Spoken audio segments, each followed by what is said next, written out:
Welcome to R5 TV news. Tirupati జిల్లా నియోజకవర్గ మండలం జనసేన పార్టీ పేట చిరంజీవి మాట్లాడుతూ పవన్ కళ్యాణ్ గురించి తప్పుగా వివరించొద్దని, పవన్ కళ్యాణ్ స్థాయి ఏందో మీకు తెలుసు. తెలంగాణ ప్రజల పట్ల గొప్ప గౌరవం, ప్రేమాభిమానాలు ఉన్నప్పటికీ వ్యక్తి పవన్ కళ్యాణ్ అని, అలాగే నాయకులారా పవన్ కళ్యాణ్ మీద తప్పుడు ప్రచారాలు వద్దని జనసేన నాయకులు పేట చిరంజీవి తెలిపారు. అందరికీ నమస్కారం. నా పేరు పేట చిరంజీవి, శ్రీకాళహస్తి నియోజకవర్గం జనసేన పార్టీ. గత 2 రోజులుగా జనసేన పార్టీ అధ్యక్షులు, ఆంధ్రప్రదేశ్ రాష్ట్ర ఉప ముఖ్యమంత్రి వర్యులు శ్రీ కొనిదెల పవన్ కళ్యాణ్ గారి మీద కావాలనే పవన్ కళ్యాణ్ గారు మాట్లాడినటువంటి విషయాన్ని వక్రీకరించి దాంట్లో ఎటువంటి తప్పు అయితే లేదు, తప్పు లేకపోయినా కూడా సరే తప్పు ఉందని కొంతమంది తెలంగాణలో ఉండేటువంటి నాయకులు, అదేవిధంగా ఆంధ్ర రాష్ట్రంలో ఉండేటువంటి కొంతమంది వైసీపీ నాయకులు కావాలనే పవన్ కళ్యాణ్ గారి యొక్క ప్రతిష్టను భంగం కలిగించే విధంగా తప్పుడు ప్రచారాలు చేస్తున్నారు. అదేవిధంగా పవన్ కళ్యాణ్ గారు తెలంగాణ ప్రజలందరూ కూడా సరే క్షమాపణ చెప్పాలని అందరూ కూడా డిమాండ్ చేస్తున్నారనేసి కావాలని ప్రచారాలు చేస్తున్నారు.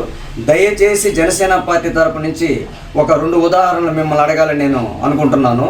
గతంలో మన తెలంగాణలో వరదలు వచ్చినప్పుడు పవన్ కళ్యాణ్ గారు ఫస్ట్ ఆయనకు గొప్ప మనసుతో తెలంగాణ ప్రజలు మొత్తాన్ని కూడా సరే వరదల ఇబ్బందుల్లో ఉన్నారని ₹1 కోటి తెలంగాణ ప్రభుత్వానికి పవన్ కళ్యాణ్ గారు స్వయంగా ఇవ్వడం జరిగింది.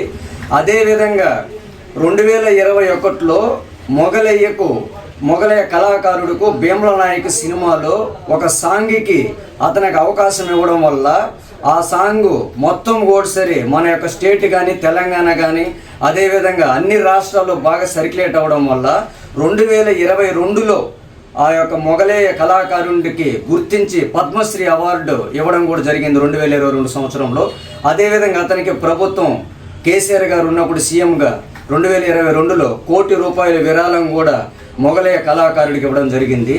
ఈ మొగలయ్య కళాకారుణ్ణి గుర్తించి సినిమాలో అవకాశం కల్పించినటువంటి గొప్ప మనసు కలిగినటువంటి నాయకుడు ఎవరైనా ఉన్నారంటే అది పవన్ కళ్యాణ్ గారు అనేది తెలంగాణలో ఉండేటువంటి ప్రతి ఒక్క ప్రజలు కూడా గుర్తుపెట్టుకోవాలి.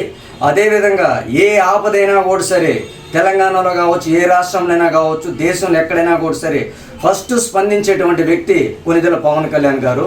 ఎందుకనంటే ప్రతి ఒక్కరు కూడా గుర్తుపెట్టుకోవాలి, ఆ రోజు కోనసీమ గోదావరి జిల్లాలో మాట్లాడినప్పుడు పవన్ కళ్యాణ్ గారు మాట్లాడినటువంటి విధానం సౌహృదయంతో సాధారణంగా పచ్చదనంగా ఉంటుందని ఎప్పుడు తెలంగాణ ప్రజలు అంటుంటారు, నాయకులు అంటుంటారు అని అన్నారు.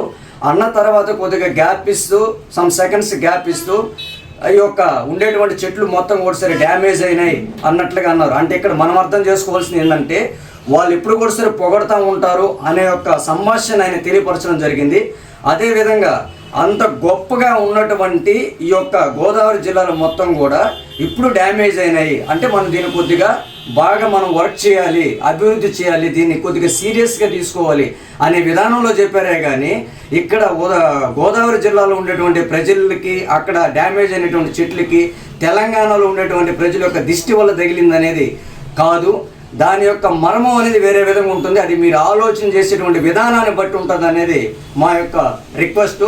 దీన్ని మీరు ఒకసారి 1కి 10 సార్లు మీరు కానీ డీటెయిల్గా కానీ పవన్ కళ్యాణ్ గారు ఏ వాయిస్తో మాట్లాడినారు, ఆయన ఎటువంటి ఇది లేకుండా కల్మషం లేకుండా స్వచ్ఛందంగా ఉండేటువంటి ప్రజలందరూ కూడా ఒకటే అన్నట్లుగా మాట్లాడారే కానీ ఇక్కడ సపరేట్ చేసినట్టుగా అయితే ఏం మాట్లాడలేదు. అది దయచేసి ప్రతి ఒక్కరు కూడా గుర్తించాలి.